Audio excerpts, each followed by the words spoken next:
Anyway, I think we can get started because our time is limited. Anyway, so hello everyone.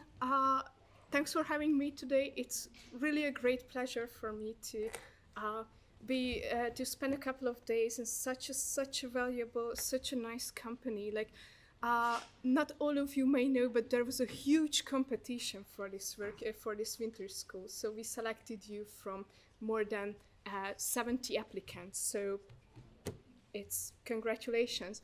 And so in this session, I think it should be pretty clear that we do not only produce only papers, although papers are clearly the most visible part of our scholarly production, but everything that you can find under this tip of the open access iceberg are very important forms of scholarship. All those different kinds of digital objects, which we might call research data.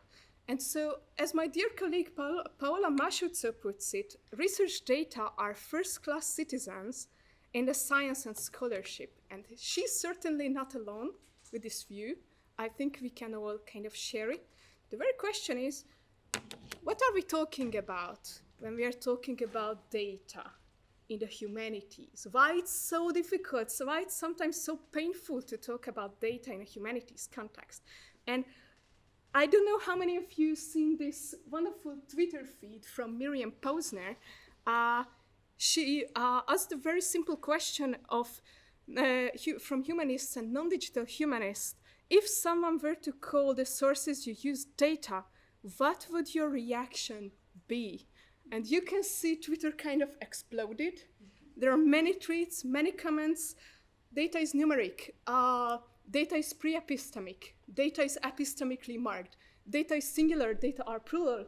Data is everything. Data are all digital scholarly objects. Data is a fetish. Data is in the eye of the beholder. I didn't make it up. It's all in the Twitter feed. You can go, you can dive into it after my session. So I think this shows beautifully the intensity and the diversity of the conversations, of the data conversations we are having in the arts and humanities. So we are going to figure out some of these complexities, why it's so intense, why it's so diverse. And so in this session, we are going to first figure out together what we can identify as humanities data. I'm going to show you a couple of examples as kind of input. We are going to talk a little bit about the FAIR principles, but not that much. And in the second half of the session, we are going to talk about your data. We are going to talk about how small steps, small twists in our research workflow can make wonders. We might have a very short break. I'm not sure about it. We will see. And you are also very, very welcome to interrupt me anytime, like literally anytime. Okay, we are having a conversation here. It's not, if I talk too much, just stop me. So let's see with a kind of a riddle at the beginning. What do you see in the picture? Wow, what is this? Anybody has an idea what is this? Close, very close to TI, yeah, not exactly TI, but it's Worman and Worman, yeah, it's closer. Code? No code, unfortunately, no, it's not.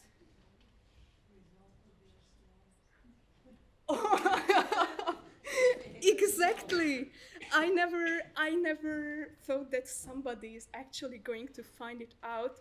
And I was even feeling a little bit bad being not too fair, not in a sense of fair, but not too fair with you, confronting you with such an input. But if we zoom out a little bit, then we can see that Eva was absolutely right. We can see an example of mid-19th century Serbian dictionary. So this is a kind of a delicacy for our lexicographer colleagues around.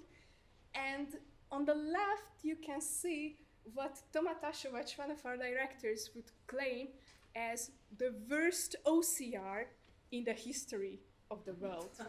So those who don't know, OCR is optical character recognition. And if you take a look, it's amazing because there is no single word correct in this OCR, neither in Serbian nor in German.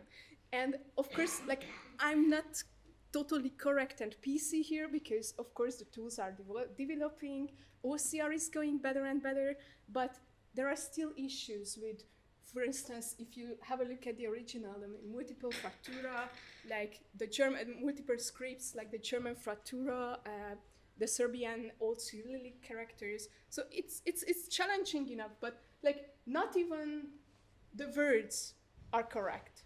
All of them are false friends, I can tell you. Like the Fähige in German, it's for Heilige. So yeah, it's a mess.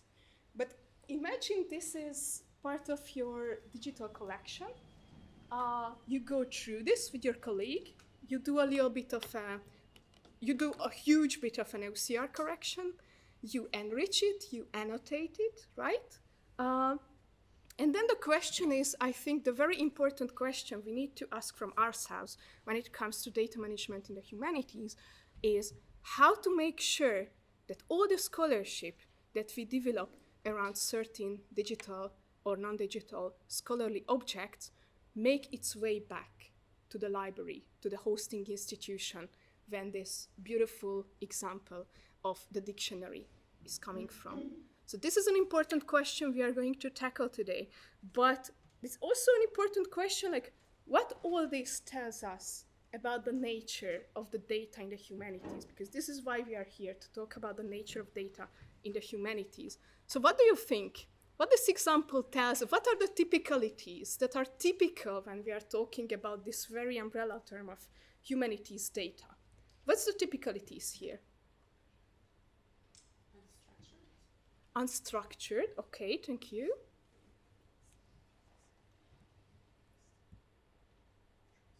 I think many things actually, but everybody is more interested about the internet details, which I can understand.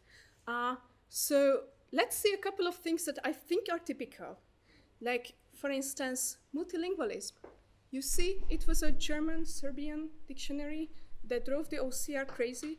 Humanities data is rather multilingual than not, and it poses challenges sometimes when it comes to machine readability. We are well aware of this. Also, humanities data operates in a context, right? Nobody could have identified just a very initial OCR about what it was about.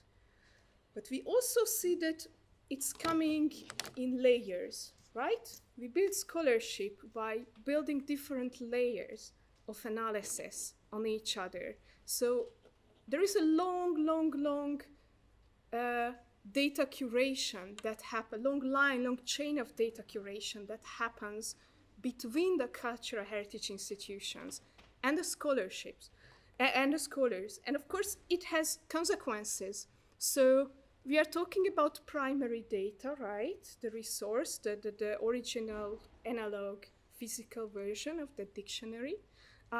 But it's not, we talk about the digitized surrogate of it, but it's not always very easy to distinguish the primary and the secondary data. The way the digitization was made, the way the photo was photographed, and so on. We also see that having access to machine-readable, digital humanities, analysis-friendly digital collections is an absolute primary criteria of doing 20th century research in the arts and humanities. And of course, as a kind of a complexity, I'm working with this dictionary. I can go to the archive, I can make a photograph of it, but can I also share it in my publications? Can I put it to Zenodo? Can I make money of it? Can I share it on Wikipedia? So the shared ownership of the cultural artifacts on the top of which we are building our scholarship is also an issue from which complexities arise. So this is good to keep in mind when we are pushing people to create data management plans. Also, what we see is that I think, and this example eloquently illustrated that the different layers of analysis that naturally belong together, the OCR, the corrections, the annotations, the enrichments, are separated by different institutional silos. Something stays in the library, something stays with the researcher, something stays with the research institution. How all these things are going to stay connected with each other? Of course, linked open data and other semantic web technologies can do us a huge favor, but still.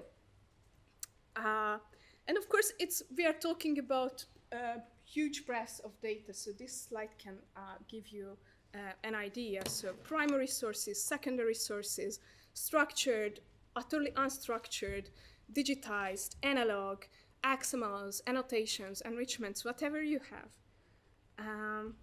So yes, Can I ask a question here? of course, always. In terms of secondary data, are you talking about metadata? I think this is a further layer to add to the complexity. Sometimes secondary data in certain research, and this is why I'm saying that humanities data is also context dependent, as just Fernanda told us at the opening lecture of hers, that in certain context, yes, in certain research context, the descriptive metadata is the scholarship itself, is the scholarly output itself. So we can call it like secondary data. But in many cases, by secondary data, I mean that the analysis that is derived from, that is made on the basis of the digitized scholarly object. So it's really context dependent. Humanities scholars are also having troubles differentiating for the very same reason, where data as the output of the scholarly projects stops and where metadata starts. It's kind of tricky. But so the question is, what all these data characteristics that we very quickly covered, how they affect the everyday research practices, how their peculiarities affect the everyday research practices. So I'm very quickly going to show you a success story and a disaster story, and then we are going to talk about your data. The success story is the Transcribe Bentham project, and the reason why I really find it important to bring this in to this workshop, because it shows eloquently that magic happens when a project is equally footed in the epistemic culture of digital preservation and another epistemic culture of software engineering. So who was this Jeremy Bentham? Those who are not yet familiar with him, although people are here from the UK, other people are nodding heavily. Good. So he was a philosopher, a social legal reformer. He was one of the first people who talked about human rights, who talked about women's rights, animal rights. So he's quite an important figure of our intellectual history. And he was also very productive as a philosopher, which means that he has some 60,000 folios archived in the UCL, University of Central London Special Collections, and some other 40,000 at the British Library. And there were many of his scripts were untranscribed, undigitized, was living in these paper folios. And the Transcribe Bentham project, they got a little bit of money to digitize these untranscribed sources. The question was how to speed up this process, because if you ever worked with digitization projects from this very analog side of it, it's super costly, it's super slow. So just to digitize, just to make photos from the manuscript, it took them, I think, more than 8 years. And then, like, how to make those copies, how to make those photos accessible, they installed a Wikimedia instance to which they could give this transcript, these digital photos of the manuscripts to transcribers, to volunteer transcribers, to transcribe the manuscripts. they used Wikimedia simply because people know how Wikipedia works. And it was a huge success. So I checked it yesterday. More than 22,000 of these folios are now transcribed, and about 96% of those are quality checked by double, triple times by other community transcribers. So it was a huge success. But so far, it's humanities and citizen science, right? So Marco mentioned the citizen science training module that we have. You can check the interview that we did with the Transcribe Bantam team. It just came to mind another big project of digitization that they used volunteers, and they actually put a call outside the Library of Congress with women's work.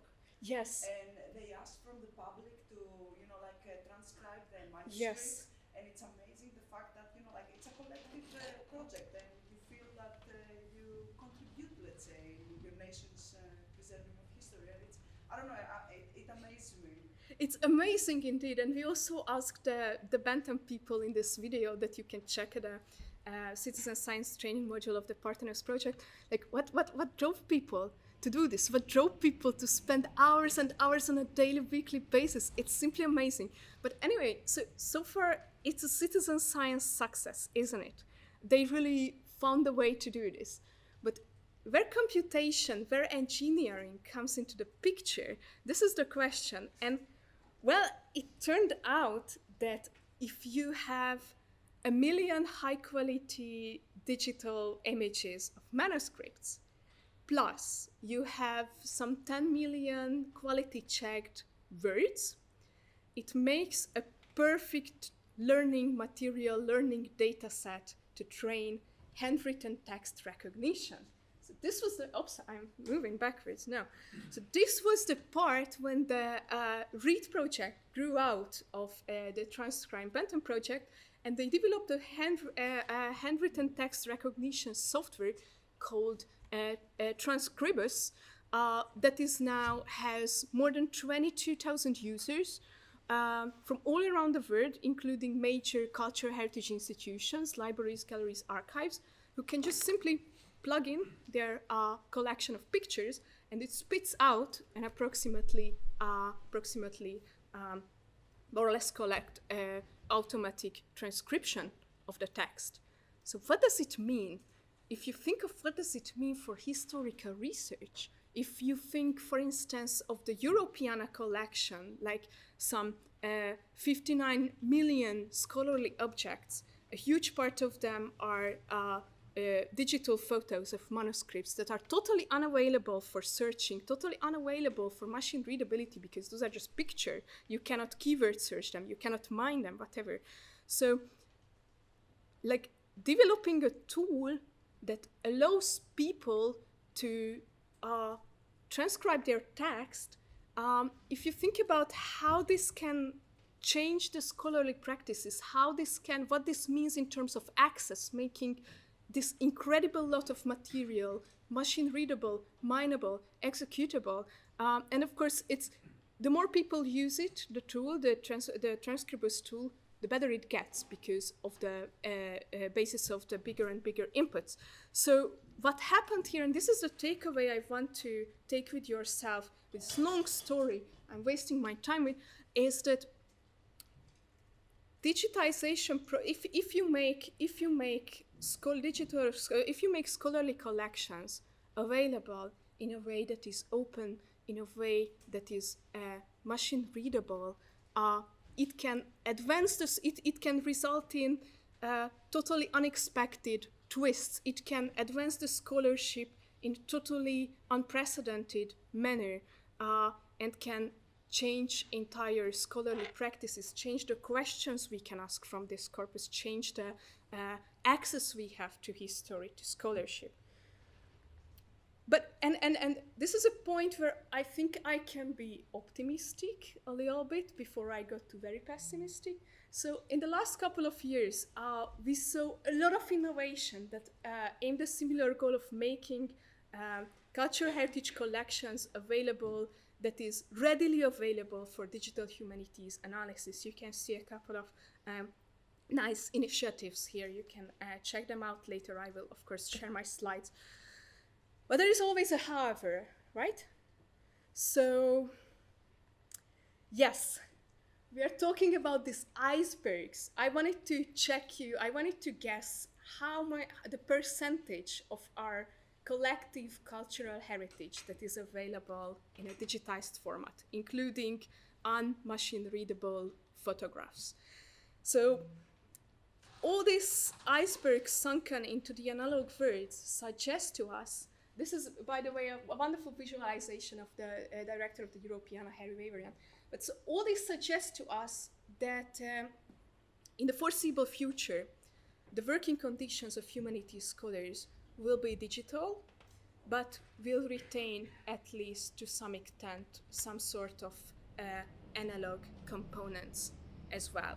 So it will involve, for some at least, it depends on the scale of your project, it depends on the aim of this project, but many humanities scholars will still have to pay physical visits to the library or gallery or archive. So way too often and way too painfully, from time to time, we might find each other in a situation that was depicted by Andreas Lamy, humanist. Like, at noon we arrived to Speyer, where the chapter has already allowed us to access to the archives to compare our copies of documents with the originals. We had also been promised that we would receive further material. However, it took us 8 days to find out what we wanted to know.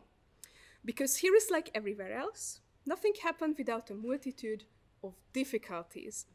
The chairman forced us to dine with him every evening. Only once we did have our pace. We also had to spend every evening with the archivist, who was awarded a gold medal of 25 ducats. I think this scenario when visiting archives is just painfully familiar to many of us, which means that the individual researcher working with analog resources may not always feel totally empowered to reuse the materials. The document they signed with the archive, does it mean that they can put the copies in a digital archive, in a digital repository? Does it mean that they have to keep it to themselves? What does it mean? There are many legal and cultural complexities here. So to this end, first of all, we did a kind of a checklist with Jennifer Edmond for scholars to keep in mind in terms of data management before they take the first steps in data collection, before they step in the archive, be it as a physical one or a digital one. You can take a look later. It has a DOI, it's in Zenodo, you can find it. But more importantly, these are the problems for which we are working on what we call the Cultural Heritage Data Reuse Charter. It's gonna be a tool to allow both the cultural heritage institutions and the researchers and the scholars to find out these details, to clarify their access protocols, to clarify their expectations to each other, how are you going to cite your research, who is going to host what, who is going to make sure that the enrichments built on the cultural heritage will stay together, and stuff like this.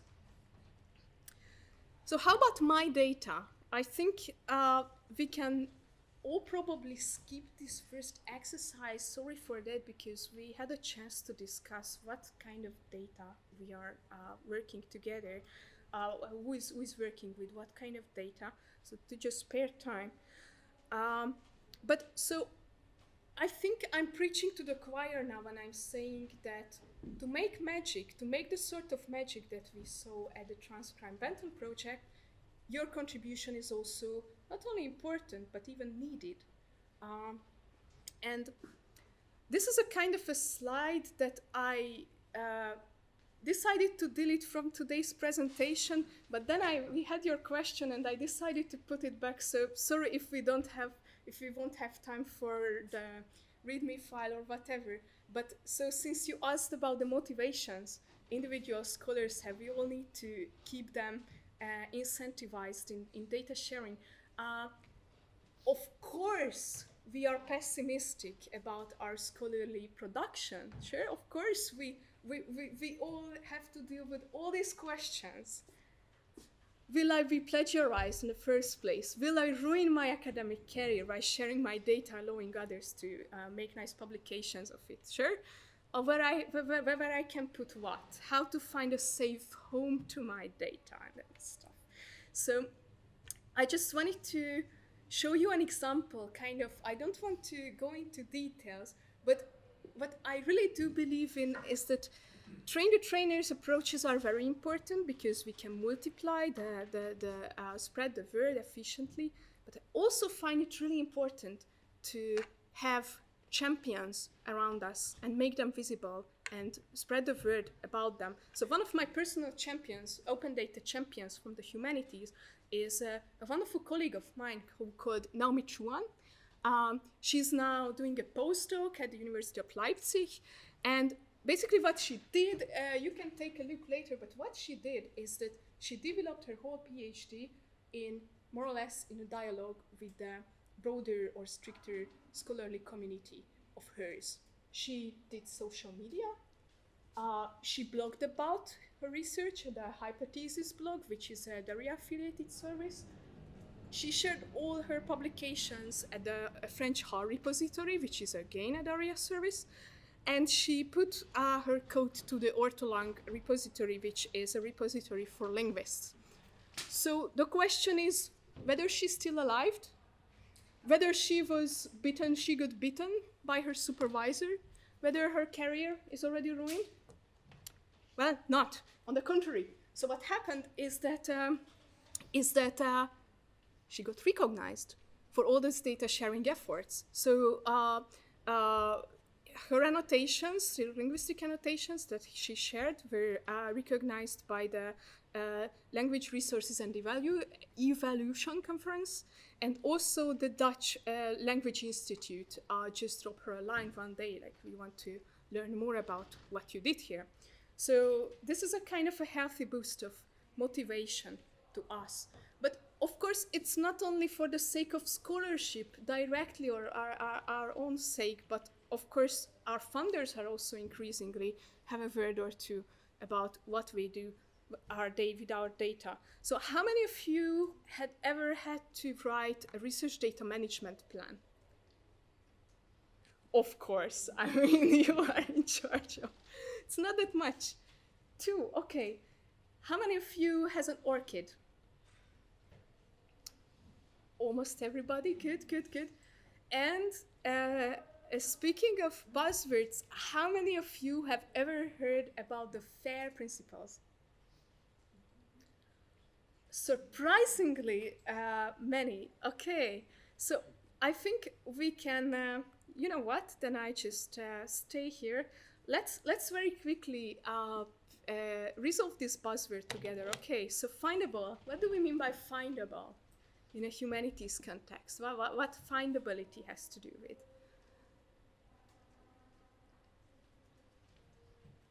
How I make my stuff findable in the first place? Well, by keywords. Sure. Metadata, persistent identifiers, yes. Good. Accessible. What does it mean? Open source, yeah, it's quite close, yeah. Depositing in a trustworthy repository, yes. We will see later on what trustworthy exactly means. Formats, I think it's, formats, yeah. But also services. So you don't need to care about the formats, you just use the data by services. This is an interesting one. So I think it's rather important to highlight with the accessible that it's not necessarily about openness. It's the clear documentation that the access conditions to your data are clearly defined by a protocol. Interoperable, I think this is the most challenging one, especially the humanities. Well, what does it mean? I think this is the one having to deal with the formats, right? There are many ontologies, vocabulary specialists around us, I think it's hugely relevant to working along ontologies, vocabularies, to make our data interoperable across different systems, across different communities, across different mappings, to make things talk to each other, yes. Finally, reusable. Licensing, of course, licensing. We are going to have a whole session dedicated to licenses with my wonderful colleague Walter Schorger. So, you know, my problem with fair data, my personal problem with I have many problems with fair data, although I do believe in fair data a lot. We should work on it. But my problem with the fair data is that it focuses, its primary focus on the research output, right? So how your research output at the end of your research project should look like. And since it's a policy imperative, now Marco mentioned that we are also doing all sorts of policy making for the humanities, how we make open science work for the humanities, basically. And we are involved in all sorts of discussions about how these principles, how these high-level principles can be translated into research practices on the one hand, but how they can also be translated to metrics. You know, funders want metrics, funders want yes or no categories, checkboxes, whatever. So this is an approach, a first step to fair metrics, which I really like. Because it's very lightweight, so it will not put humanities research into too much trouble. It was developed by the DANS, the Danish National Archive. You can give it have a look at it later on. It's a very nice assessment tool, basically. But my problem, again, is that by the time we get there, by the time we put our stuff to a repository, put a license on it, and poof, that's it, we are too late. We are way too late.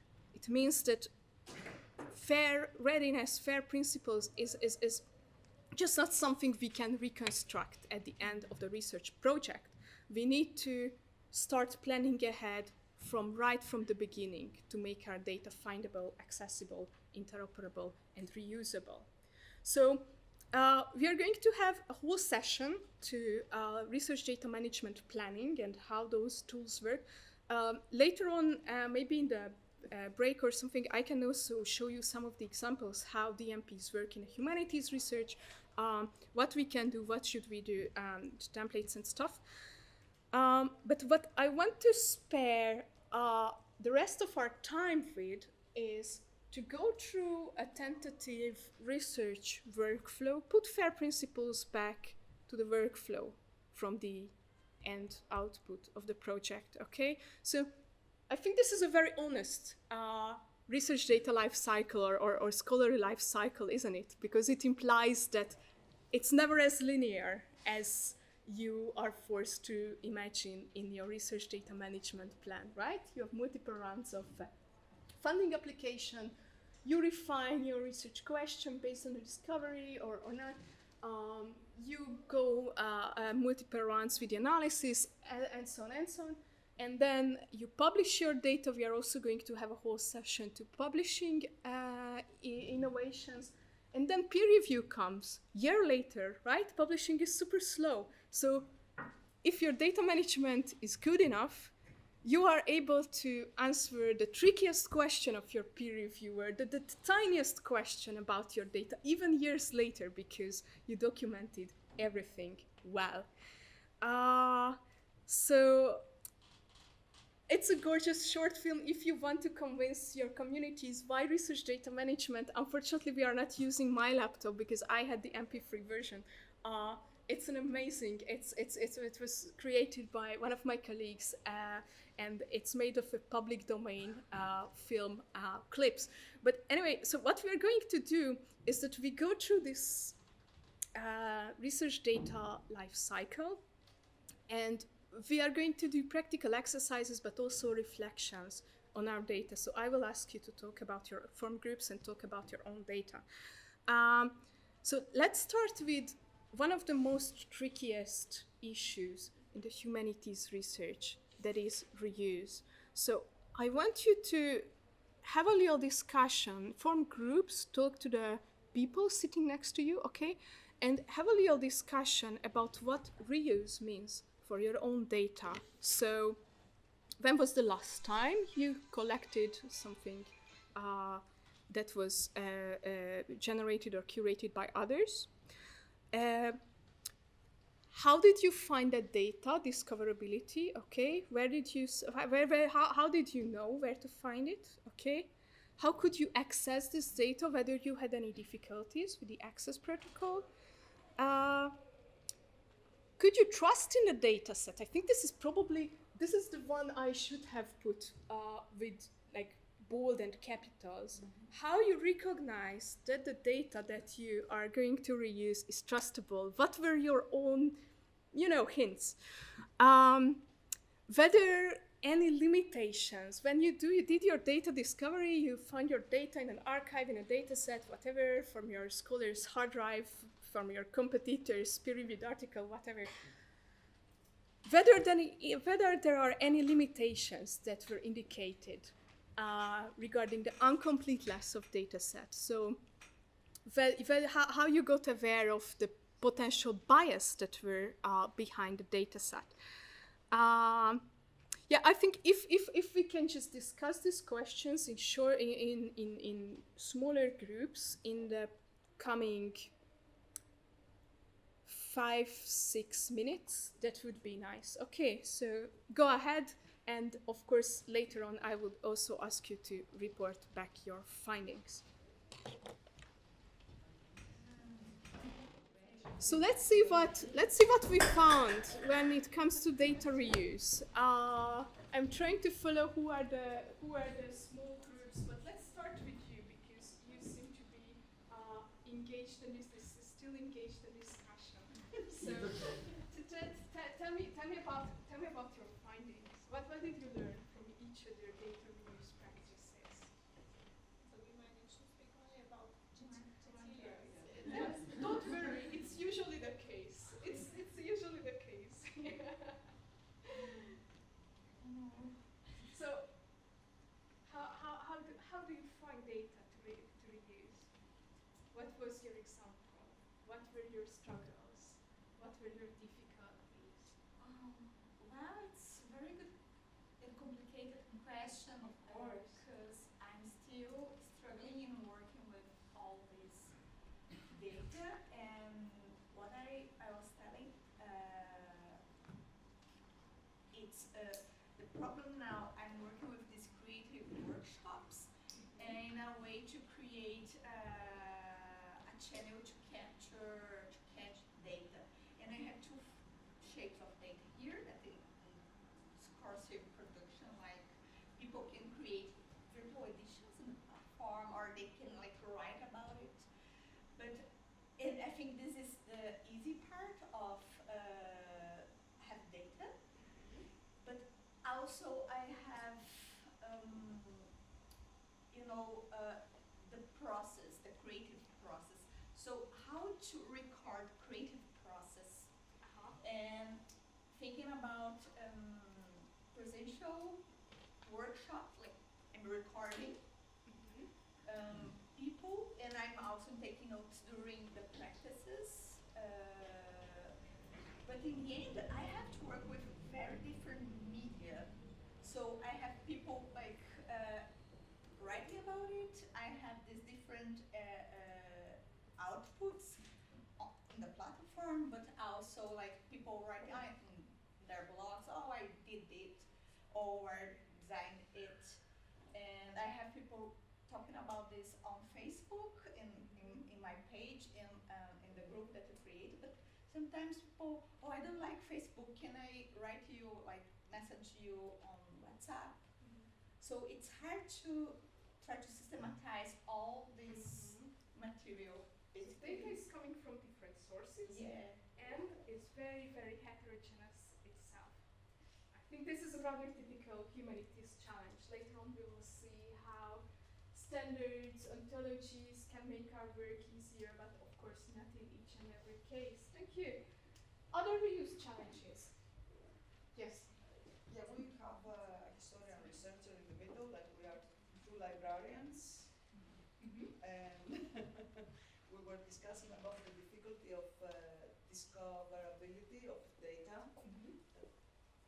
researcher has. Yes, we try.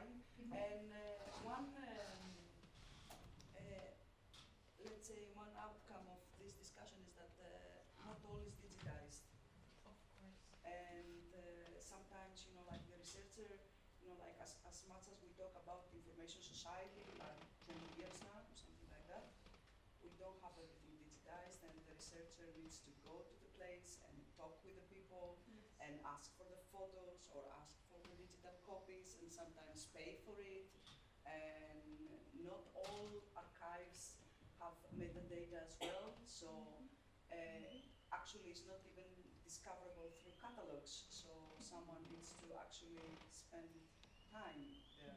From one point of view, and if you, like my personal view, it's good. Like because the researcher is like moving a little bit. Visiting nice places, whatever.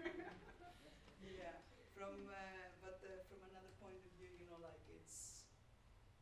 Yeah. I absolutely see your point because not long ago at DARIAH we did a project called Scenari, where we collected data from different archives, and we started out from the very premise that the world's culture of memory is not equally exposed. It's not equally accessible. There are collections typically from, just to bring back here the money aspect as well, from wealthier Western European institutes like the Rijksmuseum in Netherlands and the British Library and so on, that are very well exposed. Yes, But exactly. of course, there are institutions that are not very well exposed, and what kind of distortions it results in the research if researchers focus on what is already available digitally in a machine-readable format. This is a question. So we've been working with all sorts of archives from Eastern Europe as well, and we published their struggles, all the difficulties they came across. And what we also found is that there is a lot of knowledge in the head of the archivist that is not shared anywhere. Yeah. Okay, we have time for a last kind of contribution. So, anybody of you focused on what I'm really interested in, the trust element, how we trust data that we reuse or resources that we reuse? Any discussion on the trust issue? Yes. Yes. That's the main. For me, it's the main issue. Mm-hmm. The trust of the reliability of the source. So it must be always the creators or the author must be always an authority from the domain we're looking at. Otherwise, I can't trust Wikipedia.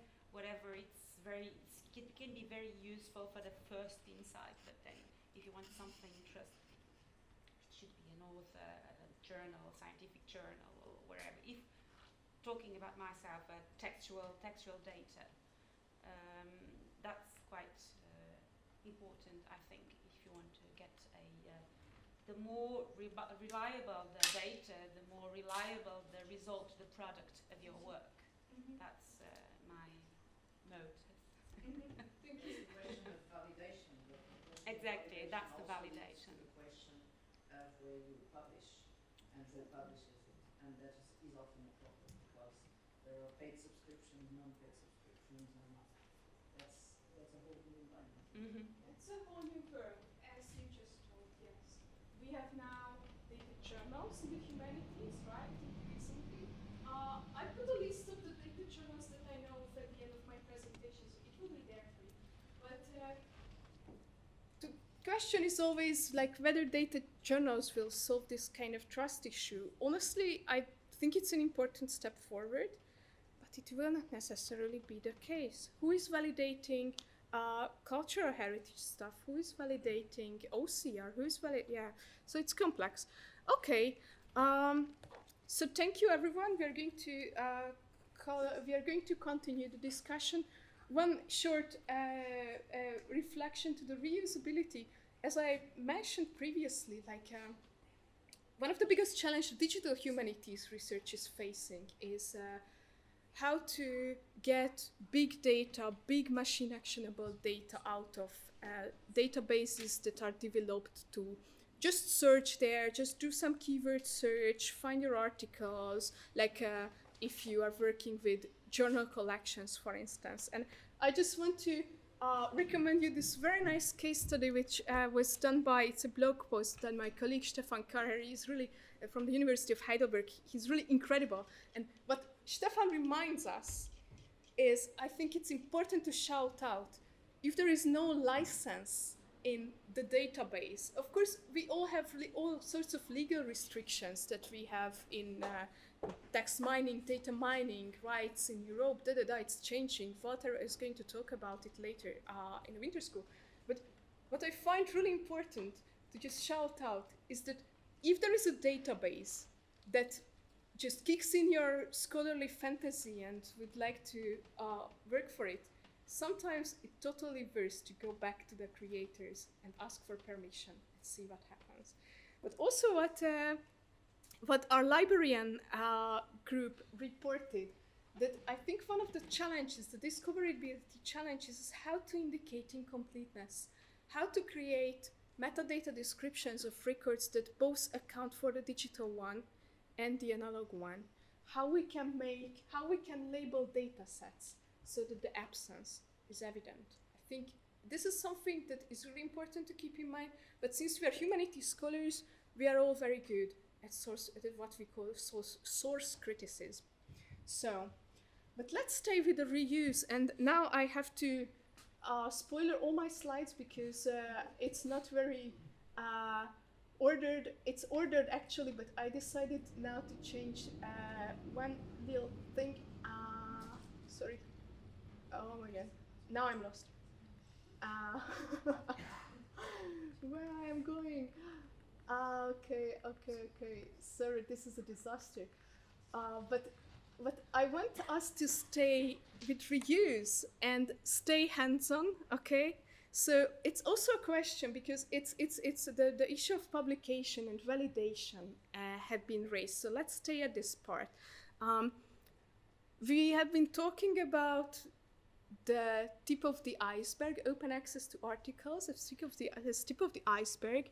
So I want you to do a little bit of an exercise to see examples where the publication started to align itself with the data realities and data underlying the publication is made available in a way. I want you to see 4 examples. I want you to stay with your group, or you can switch groups, whatever. I don't really care about it. But go through this 4 use cases. I was trying to be interoperable here and turn the DOIs into tiny URLs. I really hope that it works, but now I'm a bit stressed. And compare how in these different cases the data is made available, whether it's sufficient for you, okay? In which formats the data is available, whether you are happy with the presentation of the data, and what kinds of additional documentation you would further ask if you would really aim to reuse the data. So you don't need to read all the 4 publications, okay? Just take a look how data is presented, how data is interlinked, whether it's a good option, whether it's a bad option, what are the benefits, what are the limitations, okay? We will have a little bit more time to this. So what's your overall impression? Was it difficult? Was it easy to find the data associated with the publications? So? Okay. The reason why I like this exercise is that I think the articles or the publications themselves are interesting enough. So for me, it's always a challenge not to dive in and to read them from the bottom to the top. Okay, so the first one was published by Taylor and Francis, right? This was the first DOI, and it took us to a research article, an open access research article, right? How was the data presented? It was good? Why it was good? I don't know, it's clear under the articles, we're talking about assessing intellectual potential, yes? Like we are researchers, we are reusing data from, like, we have this collective desire at least to reuse data sets from other researchers' publications as well, if the journal has a data policy. Whether it's easy to reuse in this form, what are the pros, what are the cons, how the data is presented, whether it's optimal for reuse, whether it's clear. Yes. So you say it's clear and straightforward. Yes. Yeah. This data is, as far as we know, it's only accessible through the journal and not in some extra repository. So if you want to find it, you really have to find the article and then see the data. But it's not very likely that you will discover this data if you are looking through if you are looking just at the data on this subject. So it's not really very. Exactly. I think Ivo has a very important point here. So if you use the data, like the question is like findability, discoverability, whether we need the publisher's intermediary work to find this data set. In this case, very much. We need to get access to the article. We need to visit the publisher's website. And this raises also very, very serious ownership issues, right? Who owns the data? It, of course, also depends on the license we sign with the publisher. But this is also kind of a word of cautiousness here, where I can have full control over my data, not only in a relationship to cultural heritage institutions, but on the other hand, also publishers. I think it's very important. Okay, thanks a lot. Other remarks for the first one? I'm not sure, maybe I missed something, but I think it only shows summaries of data. So if we wanted to do something else with it, yes, so we could just reuse it for the same purpose, to give this data. But if we wanted to use the data they collected for another purpose, we wouldn't be able to do that. Because this is just the tip of the iceberg. Also, as far as I remember, the data is, I don't have now in front of me because I don't want to further mess up my slides. But as far as I remember, the data is structured very much along the publication, which is good because it's contextualized. But in terms of reusability, you have data chunks, right? That you need to reassemble if you can. Okay. And I also can't see any license. License on the data level, right? So I don't know if I can reuse it. We might have a license for the article. But it's probably there is a license for the article and there is no special license for the data because this isn't really a data. This is more like a supplementary material or extra figures.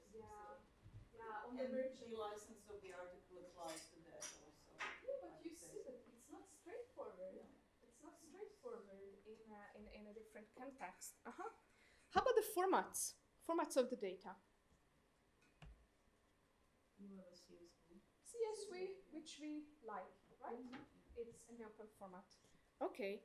How about the second one? This was the plus one, right? Anybody who has experience with plus one so far? It's like that they have a data availability statement. You have, as an author, you have to put something in there so it's easy to find. It's always in the same place. We love that. Yeah.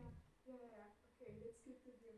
Yeah, so plus one is I think plus one has a very important role in the history of open access and open access communications because they were one of those groundbreaking first publication venues who made their commitments to transparency in this respect. So how the data is presented? Yes. There is a link to the repository. Yes. And this is what you need, right? But I couldn't open the data. So the format is not compatible. Maybe better. Okay. Working from different devices and different settings. Yes, absolutely. It's an important point. Thank you. Others experience with the plus one article?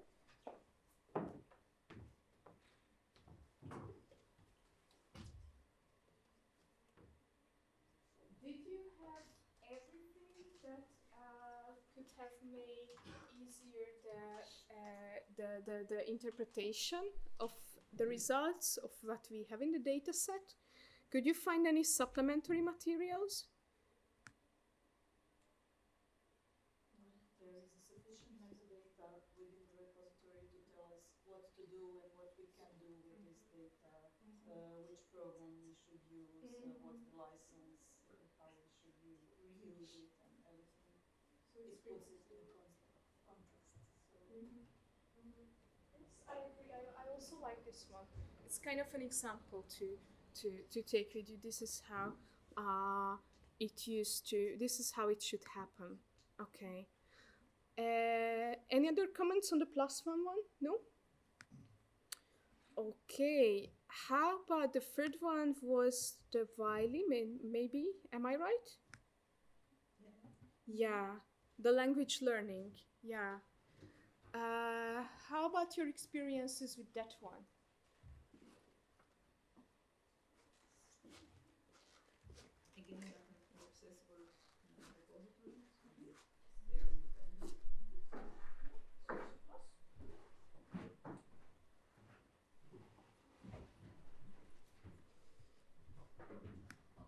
I also have to take a look to myself. They also have me5.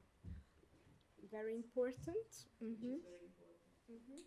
Also, really find it contains all the necessary information that will contextualize the data. So it's not only you put the data set into a data container in one of the repositories and there you go, but it's also explained. Okay. How about the first one? It was a little bit like an Easter egg. What's that? Could you have an idea what kind of scholarly, if we want to categorize it, what kind of scholarly output this should be? It was very much in the making. I just wanted to show you as a kind of almost as a science fiction. Yeah, I know it was the weirdo in the team, but actually that's gonna be, or this is not a research article, but a scholarly monograph. And in a humanities context, I find it really important to talk about how we can open a bigger window to our data, to our research processes, to all the tools we are producing, we are working with in a monograph publication context. So you can see it's interlinked with a web archive that doesn't yet work. It's interlinked with it's gonna be interlinked with the Stanford Digital Library, but it says that the page will be updated with the archival information within 12 months of the release. Why this is the case? What do you think? Why we cannot flow the underlying data here? It's because it's embargoed. It's yet under a 12-month embargo. But I just want you to be aware that developments are also happening with monographs. So what we call the networked monograph, this is one of the first instances of those. And people are having more and more possibilities to make their data visible also in the long form of the scholarship. So maybe at the end of my presentation, I will have a couple of further examples for the enhanced monographs. But have you ever worked with such kind of long forms of scholarship that go beyond what was possible with the legacy format of a book, where you could find interactive visualizations or data or link out to the primary resources or music annotations or juicy stuff like this? Have you ever seen instances of long-form scholarship like that? Not really? Okay, then this is just a shout out. This is coming. Okay, so this is in the making, and projects like the open and infrastructures like what Elena mentioned, the operas, are working hard to integrate also the books in this new brave landscape of data sharing. Okay, but let's get back to our presentation. And so yes, so we ended up something like this. This was about data reuse. Let's move on this scholarly workflow a little bit. And let's talk about data processing and analyzing. Do we need a little bit of a break, like some 5 minutes before we move on, or you are good to go? What do you think? Hands up who wants break. We don't want break, good. Then let's get the party continuing. So I think we've been discussing about formats. Like, this is why I like this exercise, because many things, it brings up many things, repositories, formats, whatever, interoperability. So I think the major twist in the fair research culture is that your scholarly data suddenly gets an independent life, isn't it? So you have to prepare your data in a way that is understandable to all different people in all different contexts, which means that you have to be very, very, very explicit about how you cooked your data. I think that middle example was a very good example, that if you just push your data in a repository and that's it, it will not be reusable, it will not advance the scholarship. So rich provenance information, I think it's really crucial here. And of course, standards.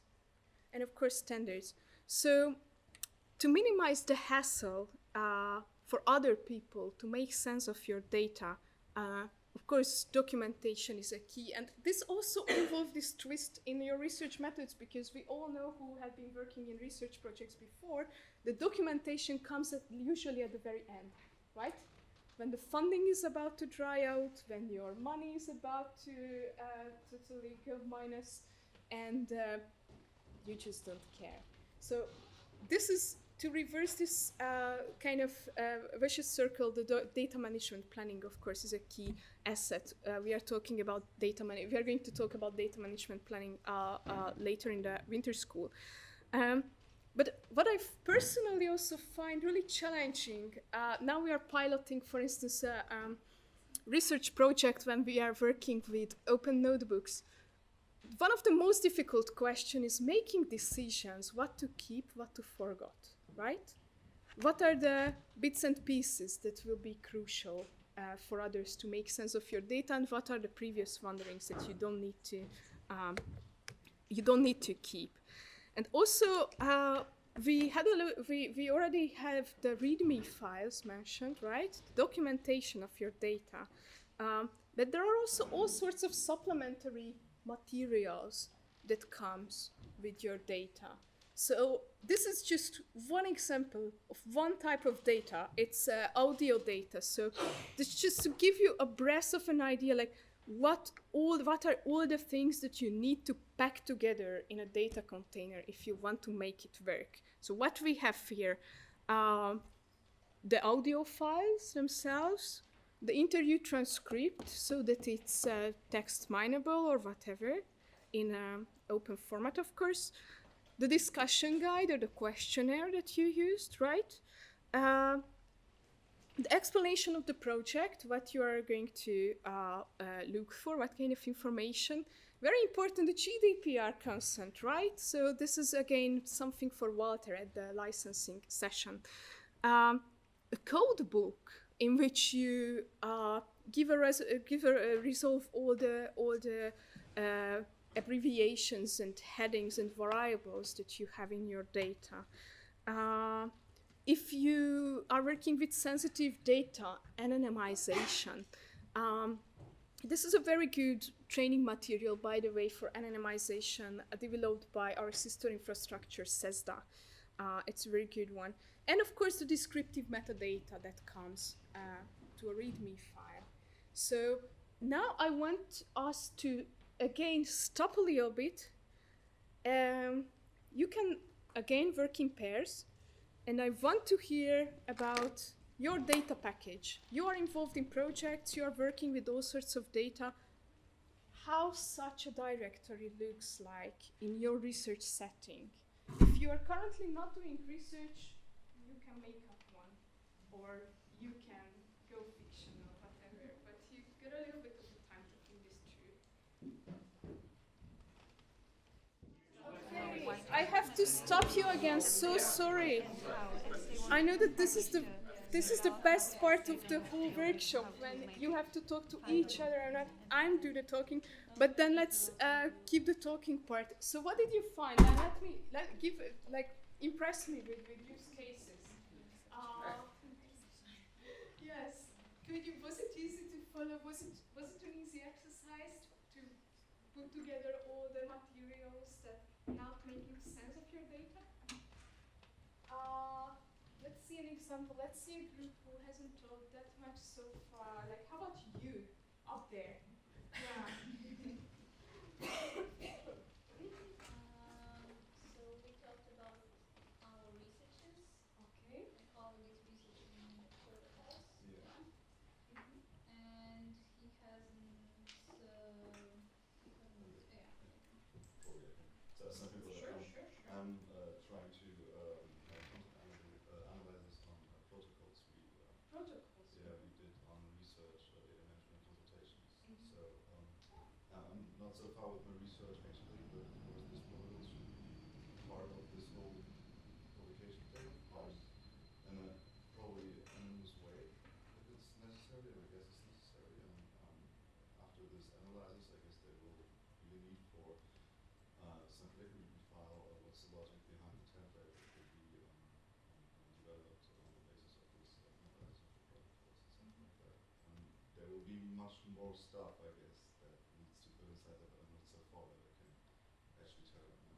But I know that I have to think about that. Okay, yeah, the goal of the whole exercise is just think about it, and when you are at the moment of, preparing such a taxonomy of your files, then it should hit you back. Yeah, but absolutely very good point with the protocols. Like if you are doing an interview, if you're doing experiment, if you're working with humans and humans as subjects, then it opens up a whole new area of complexities, including also protocols. And like sharing protocols, by sharing protocols, you can enable others to see exactly what happened. Thank you. Others? Actually, I have a question. Yes. What do you think about platforms like Omeka? Sorry? Omeka, like Omeka. Yeah, Omeka is a wonderful tool to make It brings together all the data, but I don't know. I learned about it last year in a summer school in Leipzig, but the Leipzig summer school. Yeah. You're lucky. Yeah. And what was the data for which you used Omeka? Was it pictures? actually they present like a platform together all kind of data. But I couldn't understand well the main functionality. Maybe I don't know if it's related with this idea that you're trying to.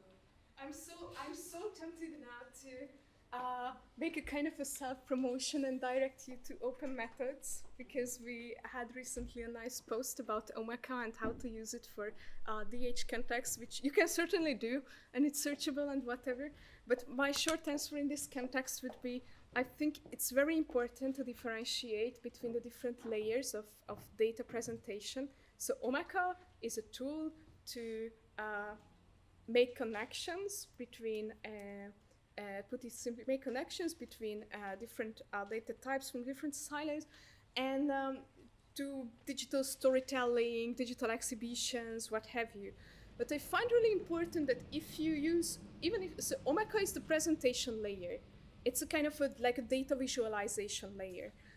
You can check it out. What I find really important is that if you use Omeka, look behind the surface, like check where the data is coming from that is available in Omeka, and do the same with your data. So if you make your data available in Omeka, do it in a way that you also add your persistent identifier to the metadata of the presentation layer, so that people can find it where the whole entire data set, well-documented data set, is accessible and findable. I would give that advice. But Sometimes, yes, harmonizing the data repositories, the underlying, it's again the iceberg metaphor. So the data visualization, all sorts of data visualization tools are the tip of the iceberg, and you have to keep the continuity down.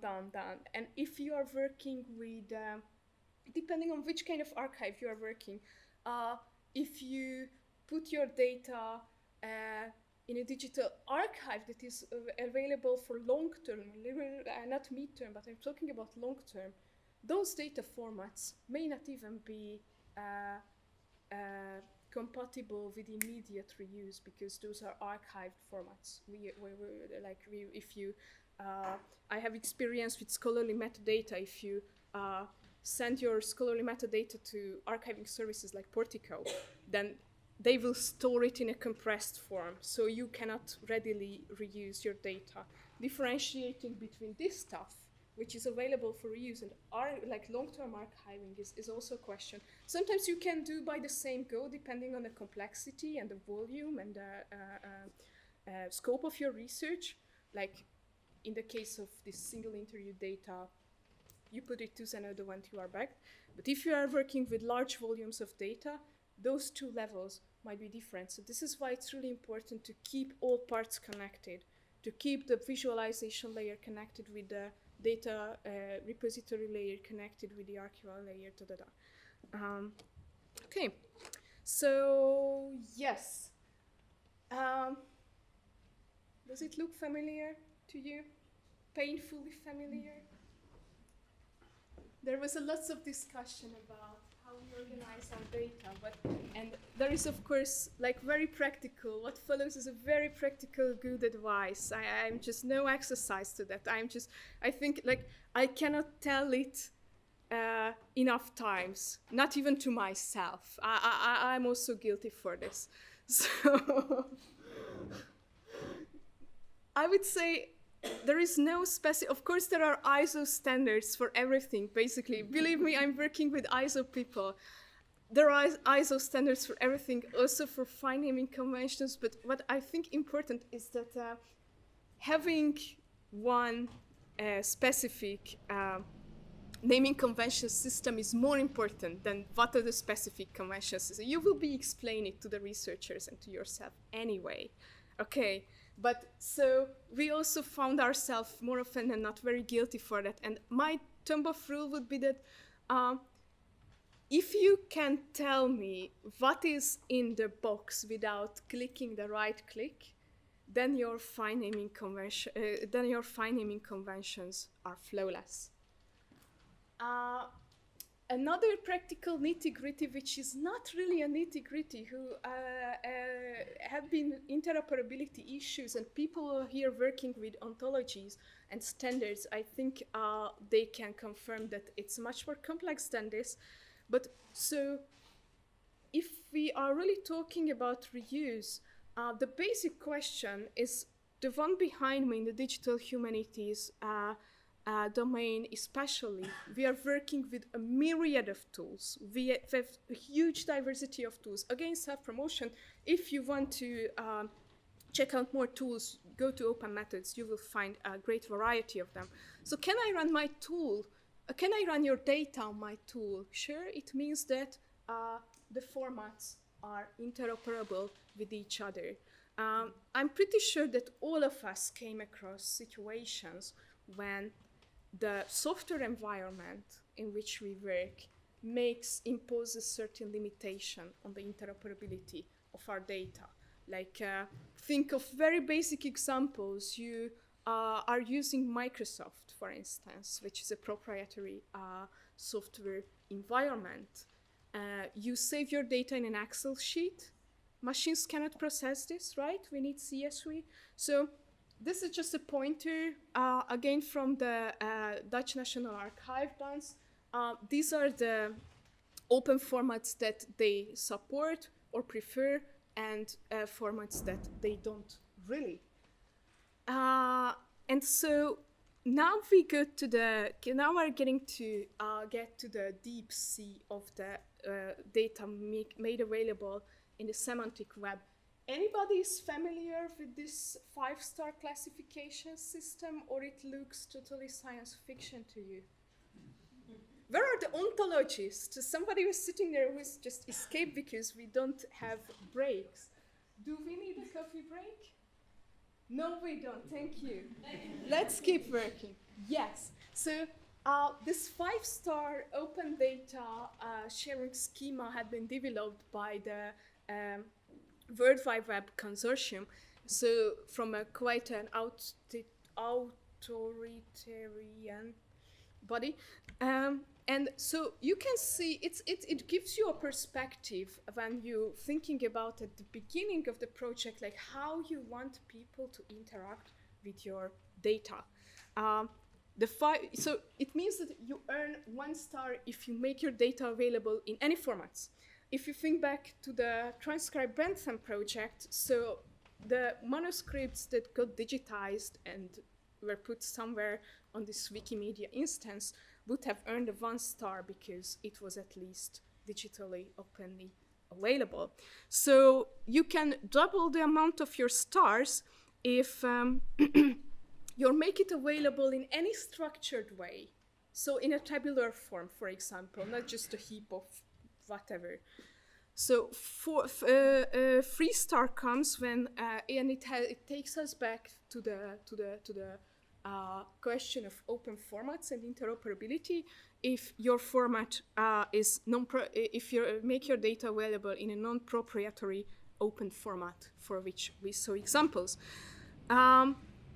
The 4 star, which is almost the top, if you make your data available in a structured format, in an open format, in a way that you use persistent identifiers. And by using persistent identifiers, I don't only mean the usual thing that you share your data set and you got a DOI and that's it, but also to structure your data to use standard vocabularies or standard ontologies, to structure your data along standard vocabularies and ontologies and make the different entities you work with interconnectable with similar research. We are going to take a look at ontologies and vocabularies in the next slide, so don't worry. And the top of it, you are at top of the open data heap if you link your data, if you manage to link your data with other data sets, other research data coming from different data sources, different repositories. Okay, so linked open data, for instance, is a nice example of this, which is getting increasingly, it's getting huge in humanities research. So ontologies, vocabularies, how many of you have heard about these things? And unfortunately, I'm not talking about ontologies in a philosophical sense and vocabularies in the linguistic sense, although believe me, I'm coming from that place, both places. But ontologies, vocabularies from a data management sense, is it something daunting, something scary to us? How many of you have heard about these? Okay, that's many. Okay, how many of you are working with ontologies, vocabularies? Okay, this is the implementation gap, I would say. Okay. But since it seems that you are quite well aware of the concept, so I don't need to spend too much time of our time with explaining this. But one thing that I come across very frequently when I talk about these things, people ask me a lot is, what's the difference between, like, all two of them are standardization tools. You can structure your data along these, but what's the difference between, this is the $10 million question, what's the difference between an ontology and a vocabulary? And I know that we have experts in the room, so please share your insights. What's the difference between these two things? The relationships. The relationships in vocabulary are just hierarchical, and ontology has multitude of possible relationships that can link concepts. Exactly. So I would say that although the two things are in a continuum and we cannot always very clearly delineate the two, but as you just told, like if I want to stay with the humanities metaphors, with the ontologies, vocabularies, content, a vocabulary works like a vocabulary. It's a list of, it's a controlled list of terms. For instance, if you want to make your data available as Wikidata, you check the Wikidata ID of the concepts you are working with, the authors, the places, the names, the entities, whatever. So it's like a dictionary. By contrast, the ontologies work has to do with the relationships between such entities. So it's more of the whole grammar. So my unofficial take on this issue is that vocabulary is like a dictionary. Ontology is the whole grammar, including the vocabulary. So this is the thing. And just again pointers, okay? Where to find ontologies, where to find vocabularies for your research. First of all, I would encourage you at this point, you all have the Google Docs open. I think we could use this possibility to do a little bit of a crowdsourcing here. So those who are working with certain ontologies, those who are even developing certain ontologies, because we heard an introduction that some of you do that. Please put all these to the Google Doc, okay? Let's get a little bit of a crowdsource. Let's get a tentative white list of all those. But you may be familiar with the Bartók, the Basel registry of ontologies. That's quite well known. Not all of you might be well familiar with the Clarin concept registry. So if you are working especially with language resources, this is a place to go to you, okay? Clarin is our sister infrastructure for language research. And just to highlight the DARIAH resource to you, all the DARIAH, all our relevant vocabularies are maintained and curated in Austria at DARIAH-EU. So these vocabularies will take you to the all the vocabularies, mainly focusing on digital humanities, that we are maintaining and curating at DARIAH, because we also see that the use of standardization doesn't work in a way that you got a list of vocabularies to choose from and pick your own entities, and there you go, and you're ready to go, right? So in an ideal world, it should be a two-way traffic between the researchers and the maintainers of the ontology or vocabulary in question, right?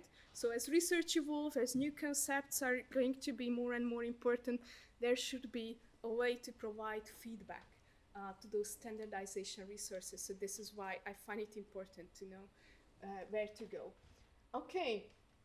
Also, Marco already mentioned we have relevant resources at the Partners training suite, training material as well. You can find funny videos, an ontologist and a data scientist walk into the bar. You can imagine the rest. But why I wanted to show you the Partners resource is another part of it, what is called, and Marco maybe already mentioned, the standardization survival kit. So, reacting to the problem of standards presenting ourselves with a list of metadata standards, a list of vocabularies, list of ontologies, and poof, you are good to go. This is not the case, and we recognize this, especially in the humanities. So we developed this resource in which you can find different scenarios, research scenarios. So it reverses the procedure a little bit, and you can check it out whether your discipline or whether your interest has a relevant research scenario. But we want scholars to learn from scholars on the first place, and not from data scientists, and not from us, not from the European Commission. So you can find the application of standards here in a way that you would find it presented like a recipe in the cookbook. Okay, so it's very practical. it's very deeply embedded individual research scenarios. And for instance, we also know TEI, for instance, Text Coding Initiative. It's a standard, yes. Is it easy to apply? Is it easy to make the decision which TEI annotation schemas to use? Not at all, because there are many. So if you got lost in the deep sea of the TEI annotation schemas, for instance, because you are working on a dictionary or you can working with parliamentary data or whatever, you can just consult the standardization survival kit. Or if you cannot find what you're looking for, you can also get back to us and share your own scenario. Okay. Yeah. So I think that was about the standards very quickly. Probably a last practicality for today before we very briefly switch to data repositories is this magical README file that we mentioned all too often today already. So I don't think we would have time for this exercise, but I want you to be aware that you can make your own job easier if you are dealing with README files. There is a template here.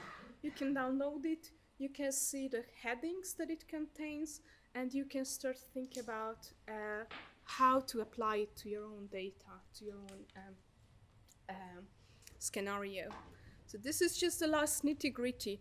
But for the remainder of our time, this is really just a pointer. You can go there, you can check, you can then reuse it for the template to your own purposes. It's not very complex. More complexities are, yes? Sorry, may I add just a comment? No, Sure. On the registry. Go back. You want me to use this tool again? Aye, this one. There is also the fair sharing. Oh, yes, sure. Which at the moment is more, STM oriented. Yes. So if any of you knows about an ontology, a registry, fair sharing is a registry of standards, vocabularies, and so on and so forth. But there is a lack of resources from the humanities and the social sciences. So if you want to contribute, just have a look. If you don't find your standard or your ontology, please feel free to add, because it's important that the humanities are represented also there. Absolutely, and thanks a lot for this comment. I think those that are under some sort of any control of DARIAH, like this for sure. With Clarin, I'm not 100% sure, but almost 100% sure. I think those should be now integrated with the high-level Fairs Fair registry. Yes, we pushed it there. Yeah. Okay. Yeah.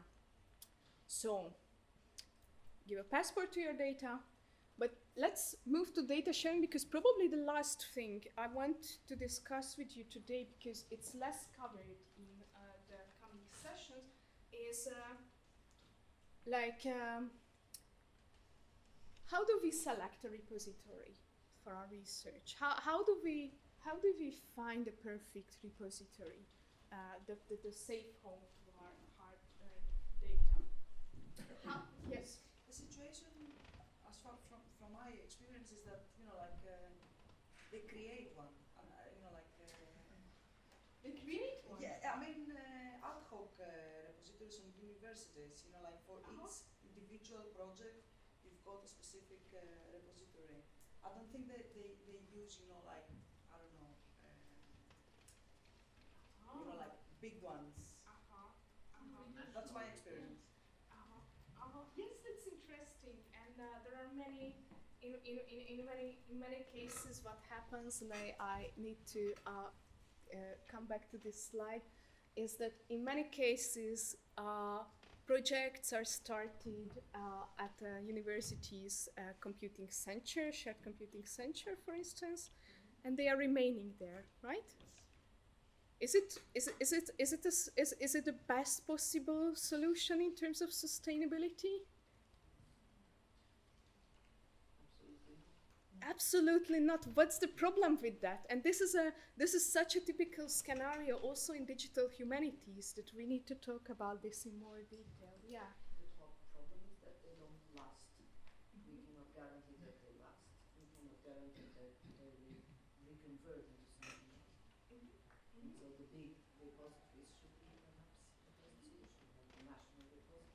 Portugal, it is impossible to drop everything into the national repository. And I think there are other places. Absolutely. So project sustainability is really an issue. I won't direct you to open methods again to check the last button post about project sustainability, but this is really like we see many abundant project websites, right? We have the project life cycle, everything is brilliantly planned. Then the project is closed. Who is going to stay responsible for that website, for that database, for that heritage? This is a thing. We see many good examples increasingly when already in the project planning phase, the team of scholars contact the institutional or the national repository and they start negotiating about the hosting conditions. So they don't create just further smaller and smaller data silos to themselves, but plan to be hosted by a certified sustainable long-term repository from the beginning of the project. And we need to find a framework. We very badly need the funding schemas to get adapted to these sustainability questions. But I think data management and data management planning is a very important tool in this respect because it forces people to think about this question before they get the money. So, yes. Here you can find a couple of examples for those certified repositories. Nakala is about to get Core Trust Seal certified. Core Trust Seal is the big standard for certification standard for repositories. There are very few repositories in Europe in the humanities that is Core Trust Seal certified. I have to be open about this. But so Nakala is the French one. This is the closest to DARIAH. But now talking about DARIAH, you can also check whether your national DARIAH node has anything to offer for your research as well. For Germany, we have the DARIAH-EU repository. For the French, we have Nakala. We have something for the Greek as well, Poland as well. So this is one thing. Zenodo is the generic one we all know, right? And my favorite example, the Dutch National Archive. It's also a Core Trust Seal certified one. So let's assume that we are in the lucky situation. We are well aware of data management. We are about to plan our project. We have an idea what kind of data we are working with. We don't want to create new data silos. So we start to have a look at the data repository landscape. What is important for us when selecting a repository? Tell me the things that are important. Of course, it's a big decision because this is where you're going to host your precious stuff. Tell me what is important to you when selecting a repository to your data? What are the important criteria? I would say if it's certified or not, first and foremost.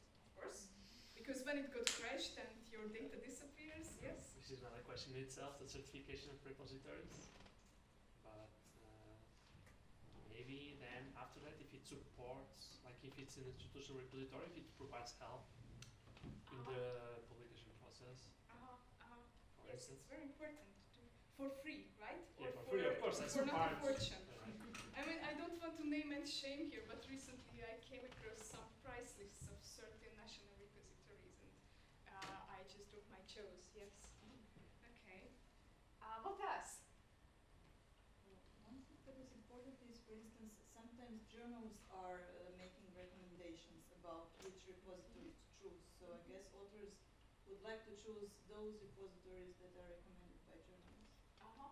That's true. Do you have concrete examples for that? More in social science. More in social sciences. Like, for instance, in political science, the data Harvard data varies often. So yeah. Also, the data journal of social sciences and humanities.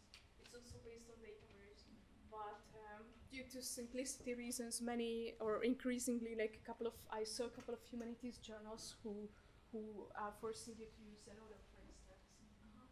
Okay. other kind of considerations? Yes. Selecting a repository that is known in my community. Establish that so that my community fellows can reach my research and my data very easily. The social life of your data, right? I think this is the reason why people, although they are all aware that ResearchGate and DARIAH-EU are not the best home to our data, to our publications, but there are still, oh my god, even those members of my community whom I trust blindly when it comes to data management sometimes still use academia and ResearchGate because of this very social aspect. Yes, yes. What's your repository where you can be sure that your peers will find your research there? I think there is no. Maybe, and Maybe this. I didn't follow it, but I think there is no. Yeah, because the whole culture of data sharing is a little bit this is not very advanced in the humanities, but what I can recommend in terms of the social life of your data, and we got to the complexities again, like what I see is that Humanities Commons is maintained by the MLA Association in the US. So it's a publicly maintained repository. You can take a look, it's flexible, you can put all sorts of stuff there.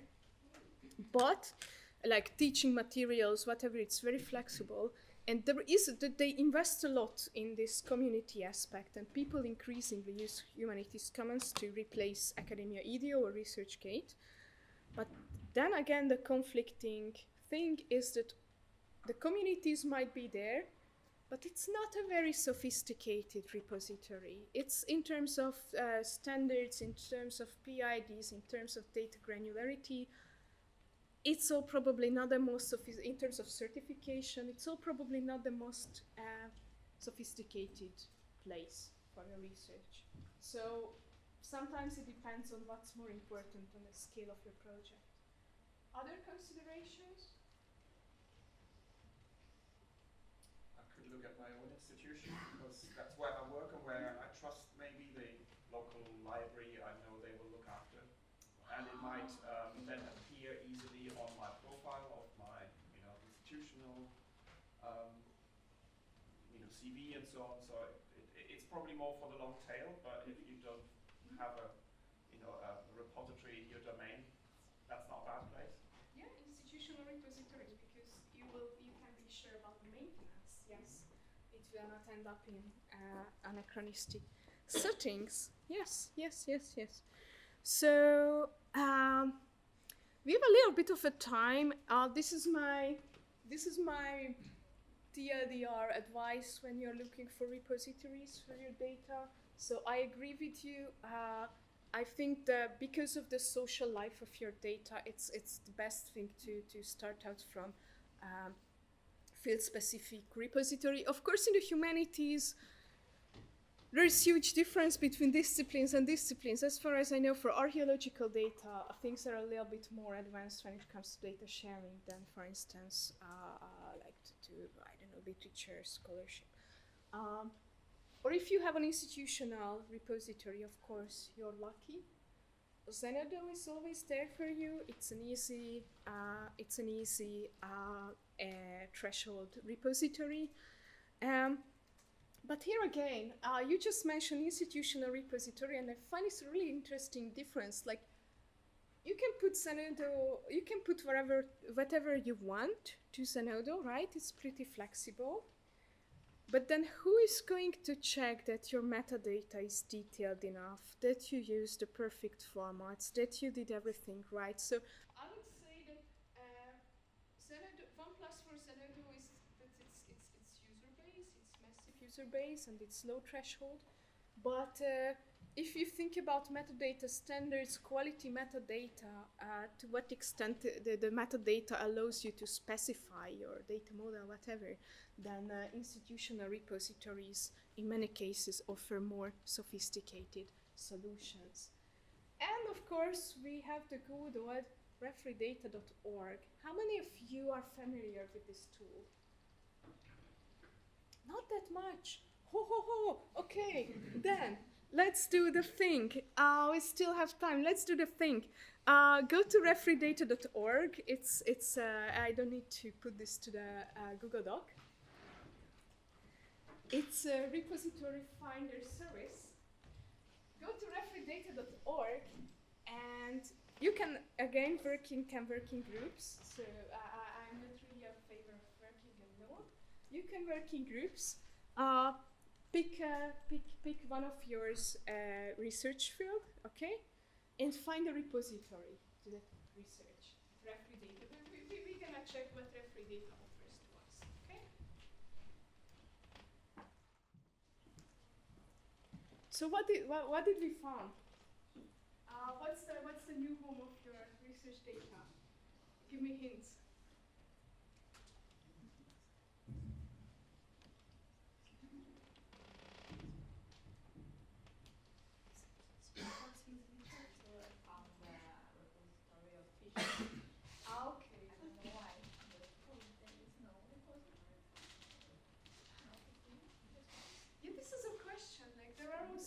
Limitations of the tool.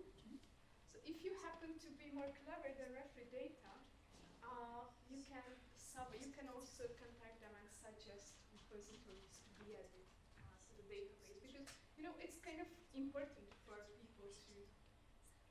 So it's important for repositories themselves to be visible in the refereedata database, because this is kind of an authoritative collection of the repositories.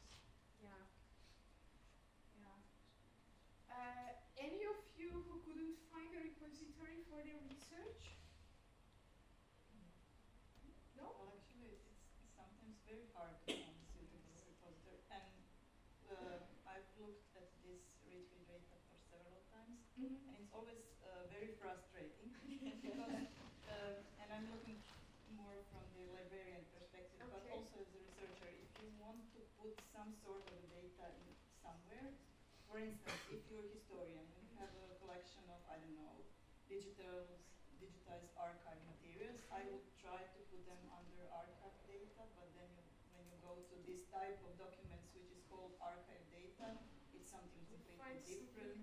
And so there is a large number of repositories, and it's very hard to find something that is suitable for some. It's not really very helpful. I think two ends should get closer to each other. Yes. There are also more repositories for very small disciplines, and then you go there and there are only 2 or 3 data sets, and that's also not very attractive, I think. Yes.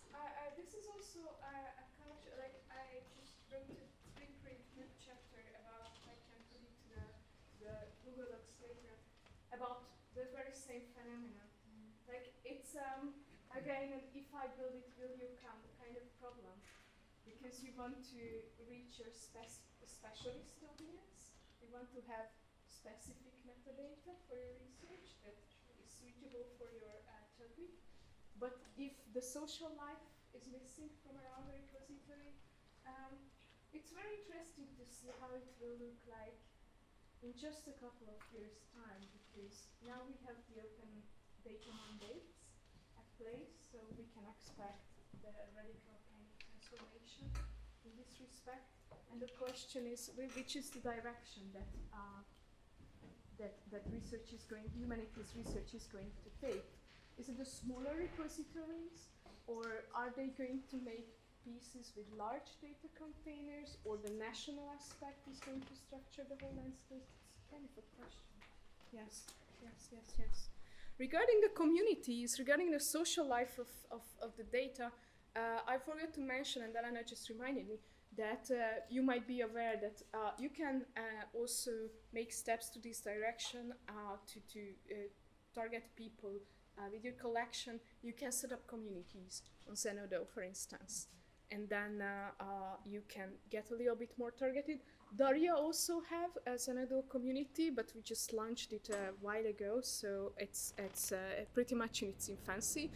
But you are always very welcome to submit your research to the DARIAH community. It's just You just need to drag Daria in the community metadata field. You can back and forth with it, you can remove it, you can add it. It's pretty flexible. Also, the repository where the more Daria publications are available are the French Hull repository. I asked Marco to put the Daria collection of this repository to the document. And also, like what we mentioned in terms of metadata standards, metadata quality, what I can also add is this French National Nakala repository. It might be a relevant consideration. Their data model, so it's RDF, so it means that they are working with structured data, so they can offer sophisticated solutions for linked open data, for linked data, for all kinds of databases that are structured along triples.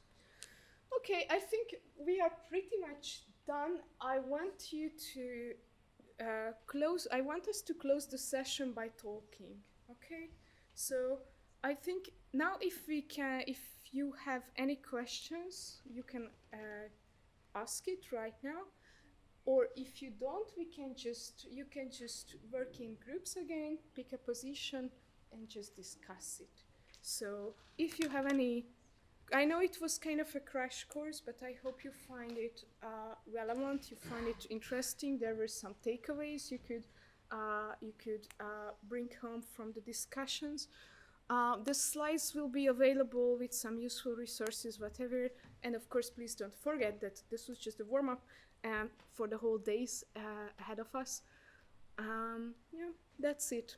If you have specific questions, I think now you can ask them.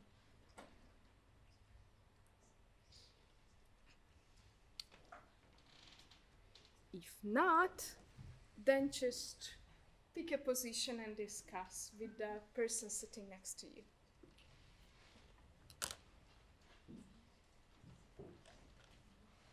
We can continue the discussions over and over. I just want to, at the end, bring you back to the tentative research workflow. And I have to, there we go. So just to wrap up the session, and just to give you some future perspectives.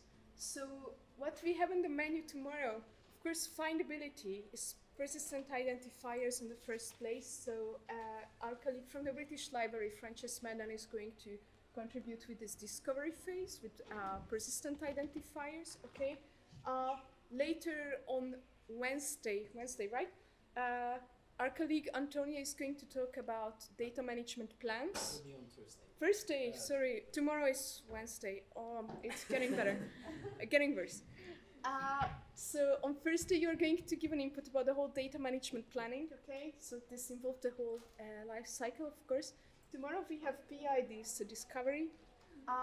And for making the analysis part, the data processing analysis part more open and more transparent, we are going to have a very interesting lecture about open research notebooks. I myself looking forward to that very well. Publication part, we are going to have a session later on licensing from our colleague, Walter Schorger.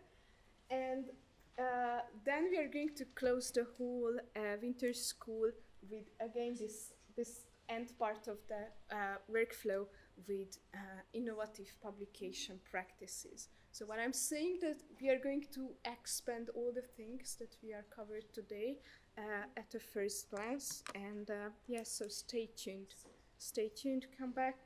And thanks a lot for all your input for today. I'm really looking forward to spend a little bit more time to you to continue the discussions and involving also the other specialists. If you have any questions about Daria, about open access in the humanities, open access in the Daria, open methods, whatever, you know where to find me. So thanks a lot again. Thank you.